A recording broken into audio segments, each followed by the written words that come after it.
Fred MacGuffin Reviews. Studio 666. A movie from 2022 and starring the Foo Fighters. Yeah, the Foo Fighters. It's a comedy, it's a horror, and there's a bit of music splashed in. Okay, so let's see. What have we got here? Cult movie in the making, I think. And Foo Fighters' 10th album is due to their record producer, to their record label owner, played by Jeff Carlin. He plays Jeremy Schill, and you may have seen Jeff Carlin in the Curb Your Enthusiasm, the Goldbergs, Safety Not Guaranteed. And yeah, he organises a place for them to go and record their 10th album, somewhere with a bit of mystery, with good acoustics, with a history of death and violence. And they don't know it, but a band in the 90s were slain, were killed in this house. But it's got a very good acoustic noise for making an album, and Dave Grohl likes it. He wants to record the 10th album there. So that's his plan, get all the band to stay there, move in, and get a 10th album that sounds different, and hopefully this house will help and inspire them. So they get there, they set up their recording studio, and poor old Dave, he's having writer's block.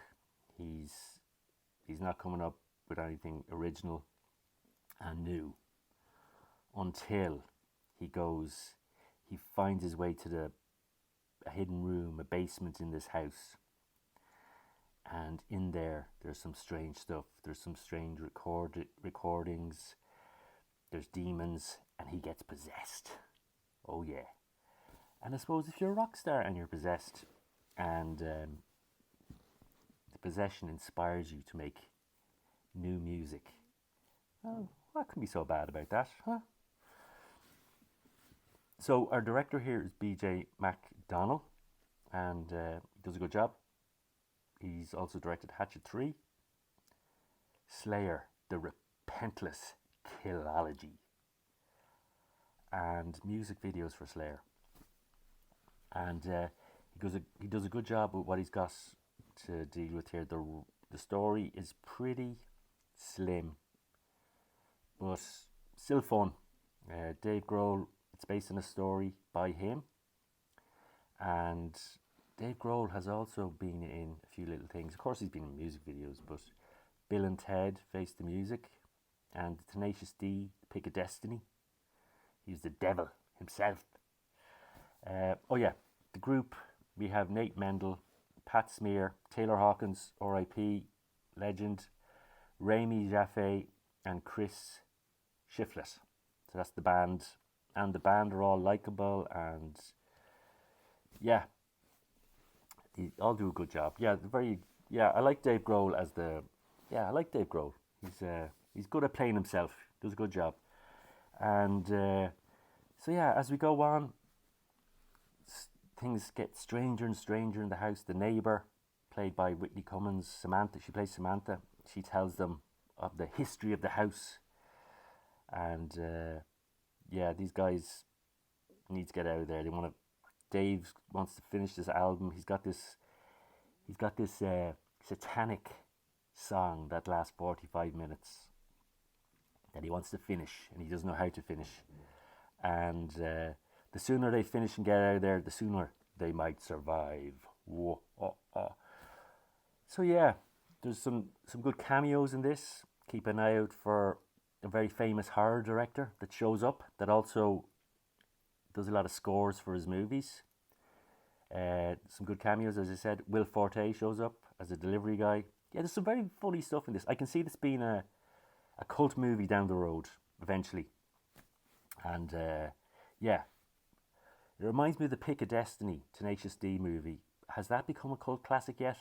Who knows? I don't know. I don't think it has, but maybe it will. maybe I need to watch this again for it to grow me a bit more.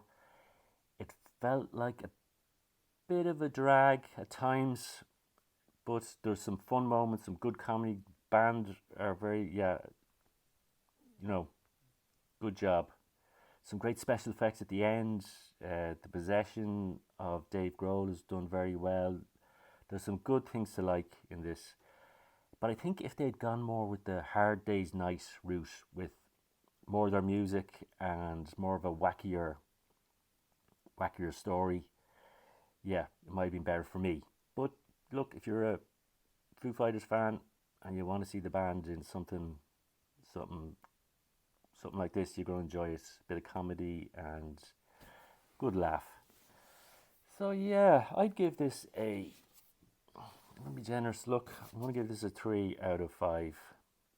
Okay, I probably should be giving it a 2, but give it a 3. And yeah, check it out. Where's my thingamajig? Studio 666. Brad MacGuffin review. Studio 666.